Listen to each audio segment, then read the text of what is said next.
ഇതാ കണ്ടില്ലേ, ഇതിന് ഈ പഴം അഭിയു ആണ്, എല്ലാവർക്കും അറിയാലോ. ഇത് ഇത്രയൊക്കെ പഴുക്കുമ്പോഴേക്ക് തന്നെ ഒന്നില്ലെങ്കിൽ വവ്വാല് കൊണ്ടുപോകും, അല്ലെങ്കിൽ അണ്ണാൻ രാത്രി കാലങ്ങളിലാണെങ്കിൽ. പക്ഷെ എൻ്റെ ഈ ഒരു മരത്തുമ്പിൽ ഒരു കേടും സംഭവിച്ചിട്ടില്ല. ഞാൻ കണ്ടത് അതിൻ്റെ ഒരു പ്രധാന കാരണം ഇതുമ്പിൽ നിറച്ച് പുളിനീറുകളാണ്. അപ്പം ആ പുളിനീറുകൾ കാരണമാണ് മറ്റ് ജീവികൾ വരില്ലല്ലോ, അറിയാലോ, അവരെ പുളിനീര് ആക്രമിക്കും. അപ്പോൾ അവർ തീർച്ചയായിട്ടും ഇതിന്ന് അകന്ന് നിൽക്കും. അതാണ് ഒരു മാർഗം. അപ്പോൾ ഇങ്ങനെ ഉറുമ്പുകളെ കൊണ്ട് നമുക്ക് ഒരുപാട് ഗുണമുണ്ട്. ഒരു കാരണവശാലും ഇതിനൊരു വലയിടുകയോ അല്ലെങ്കിൽ ഒരു മരുന്നടിച്ച് കീടനാശിനി ഉപയോഗിക്കുക, ഇതിൻ്റെ ഒന്നും ആവശ്യമല്ല. ഇതൊരു ജൈവ രീതിയിലുള്ളൊരു മാർഗമാണ്.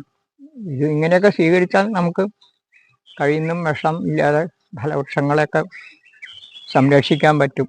മാത്രമല്ല, ഇതിപ്പോൾ വവ്വാല് അല്ലെങ്കിൽ അണ്ണാൻ, എലി, അവരെ സംരക്ഷിക്കണം. ഇതുപോലെ തന്നെയാണ് മറ്റു ഇവരെ ചെടികളെ ഉപദ്രവിക്കുന്ന കീടങ്ങൾ, നീരൂറ്റി കുടിക്കണത്, അങ്ങനെയുള്ള പല ഇല കൊത്തുന്നത്, ഇങ്ങനെ ഇവരെയൊക്കെ സംരക്ഷിക്കാൻ ഈ എറുമ്പുകൾക്ക് കഴിയും. ഇതൊരു ജൈവ രീതിയാണ്. ഇതൊക്കെ ജനങ്ങളിലൊന്ന് മനസ്സിലാക്കേണ്ടതാണ്. കാരണം നമ്മൾ വേണ്ടതിനും വേണ്ടാത്തതിനും ആവശ്യമില്ലാതെ കീടനാശിനി ഉപയോഗിക്കുന്നതിൻ്റെ ഭവിഷ്യത്തുകൾ എല്ലാവരും അനുഭവിച്ചുകൊണ്ടിരിക്കുകയാണല്ലോ.